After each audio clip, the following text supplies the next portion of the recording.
When you begin thinking seriously about culture, I think you find that the distinction between form and content is not as helpful as we might think.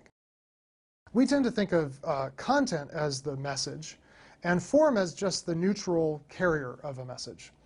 But in fact, if culture is what human beings make of the world, and if the way that we make something of the world is to make stuff, then the forms that we make are as much about interpreting the world as whatever content we put in those forms.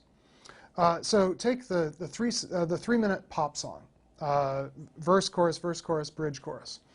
That is a cultural form. Now it can have all sorts of content, and you can have Christian versions of that of the pop song that have Christian content to them, but they all share this ABCB form, and the form itself interprets the world. The form itself says this is what life is like. For one thing, it can be summed up in 3 minutes. Like all of life's experiences can be somehow condensed into this 3-minute form. And if you live within the horizons of that form, you are going to believe certain things about the world. You're going to believe certain things about love. Can a love story be told in ABCD? Or is it more complicated than that? Does it require maybe 10 minutes or a two-hour feature film, right? We need many forms in order to do justice to the complexity of the world. Unfortunately, what often happens is we think all we need to pay attention to is the content of culture and the content of our preaching.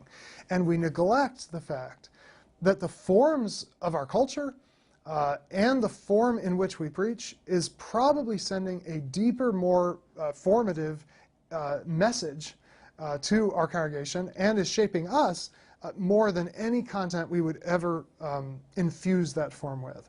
So I actually want Christians to become less preoccupied with the content of our message and much more attentive to the way that the forms that we use shape what people believe the world is like, what people believe good news would be, what people believe the bad news is.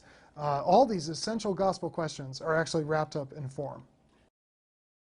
There are many people who would say the form of the sermon, the cultural good that is the sermon, has reached the end of its shelf life. It's an expired cultural form. And so we need to radically revise it. I think this is both right and wrong. The reason it's wrong is that true, durable, good cultural forms never actually die. They don't have to be lost. If they were well made to begin with, and if they're well honed by history and time, they are of enduring value. And we see this even in a technological age where people, when television came along, thought that radio was going to disappear. Well, no, radio is thriving. Now, it's changed, but it's thriving. When the internet came along, people thought, well, no more television. Well, actually, people watch more television now than they did 20 years ago. Cultural form, same with the book, right? The book is not going away. So cultural forms, if they're good, should actually be conserved and even defended and kept alive, rather than indulging in this idea that we move on from form to form. No, we add forms in culture rather than subtracting and then adding. So it's wrong to say the sermon is over and done. It's not. However, it is right to say preaching in our cultural moment will look dramatically different from preaching in Charles Finney's cultural moment or Sojourner Truth's cultural moment. People hear differently today. I rarely now try to speak for more than 10 to 15 minutes without stopping for people to have some other kind of experience. And that is just a reality of how people engage.